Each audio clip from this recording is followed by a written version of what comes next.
Best iPad DJ controllers for under $100. I'm DJ Spiegel Spin, and in this video, you're going to find out. So one of the best parts about DJing with an iPad compared to DJing with a laptop is when we're DJing with an iPad, we already basically have a built-in DJ controller, which is the touchscreen.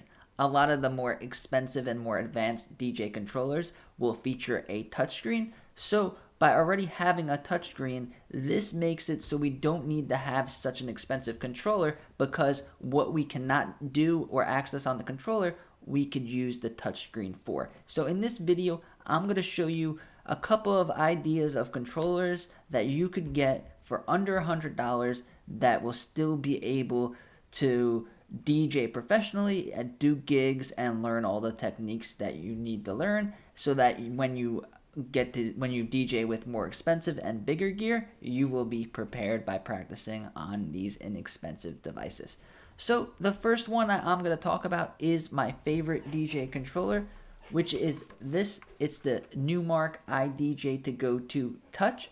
I made a lot of specific videos on this controller, so I'm not going to get too much into it, but you get everything that you need, which is the two jog wheels, which are very responsive. You get 4 pads for each deck. You have volume controls, you have headphone controls, and you even have a small BPM slider. But the most important thing about this controller with DJing with the iPad is it has a built-in sound card. So you could plug in the main output over here, and then you could plug in your headphones. So instead of getting a bunch of adapters, which are quite expensive and some of them are unreliable, you don't have to worry about using adapters if you want to use headphones. You could just use this controller, and it has its built-in sound card, so you're not using the sound card from the iPad. Okay, so another controller that is similar to this one, I don't own it, but I'll just show it to you on Amazon. So on Amazon, this is the Hercules Starlight. Now this controller is $99. The Newmark DJ2Go2 Touch is $89. So let's see what we get for that $10 difference. And pretty much this is the set up the same way as the Newmark controller, but you get one extra bass knob. So you could use this knob in the middle for the bass and the filter, which is one thing that I wish they included into the Newmark DJ2Go2 Touch. But if we go over here into DJ Pro, if this is the software that you guys are using, we could go in and we can map our own filter button, map our own bass button by using some of the controls that we don't use on this controller. For example, when I use this controller, if I may not need to use the Q level. So I make this into the bass knob or the filter because I'm not using that slider anyway. So don't think that you're limited to what you could do with the controller just because it says it on the controller. If it calls it a bass knob, you could map it to do something else, and there's always ways to map in filters and whatever else you need. So don't think that you need a controller with all of these buttons. So Hercules Starlight, it's pretty much the same as the Newmark DJ2Go2 Touch. There's a cool color changing light underneath it that goes with the beat, which I think is pretty cool, but not 100% necessary. And then you do get that knob in the middle. It's always good to have extra knobs. So if you're choosing between these two, it's really personal preference. Hercules is more, their controllers are a little bit more creative and a little bit more out of the box. And Newmark controllers are more of like the standard professional equipment. So it's up to you whichever style that you want, because they're both under $100. And now let's see the next controller that I want to talk about. This is the Hercules Hercules DJ Control Mix, and this is similar to the Starlight, but the biggest difference is, well, there's no light on the bottom, and that you guys could use this this is a Bluetooth only controller, so keep that in mind, that it's going to be more difficult to use the headphones. You're going to have to use an adapter from your iPad for the headphones, and then have this controller being powered by Bluetooth. I think the future of DJing is Bluetooth. So although I didn't really jump onto any of these Bluetooth controllers yet, I still think it is a great option if that's the route that you want to go.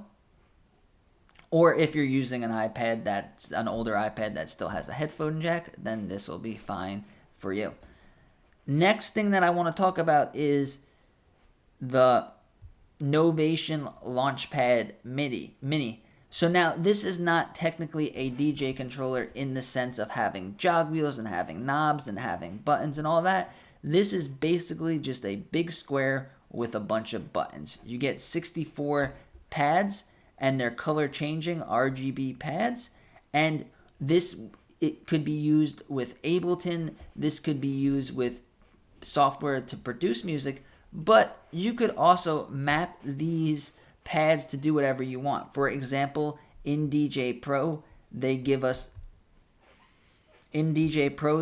this really great looper. So if you are someone that uses the looper a lot, you could map all of these different channels of the looper onto these buttons, onto the launch pad, and then you could do the same thing with the samples too. You could really get creative and really make it do what you want it to do.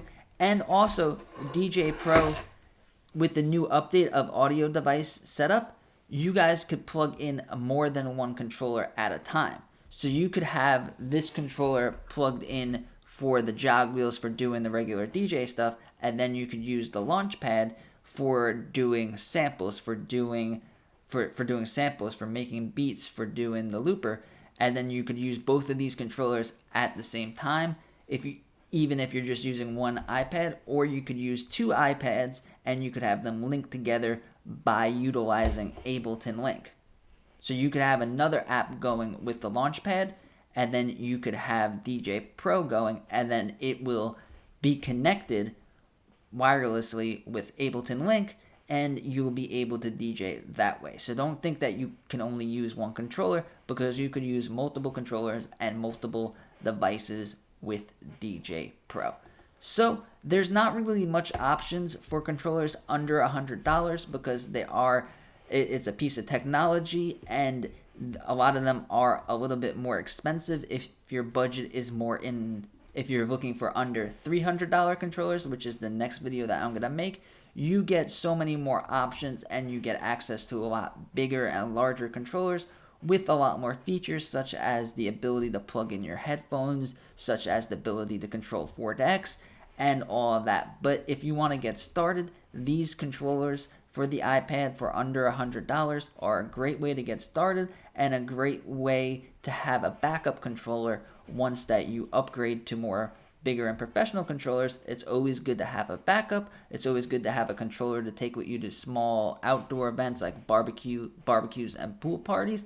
So once you purchase these controllers, they will definitely be worth it in the long run. And if you guys found value in this video, give this video a like and let me know in the comments if I left out any of your favorite controllers. And don't forget to subscribe to the channel. Thank you.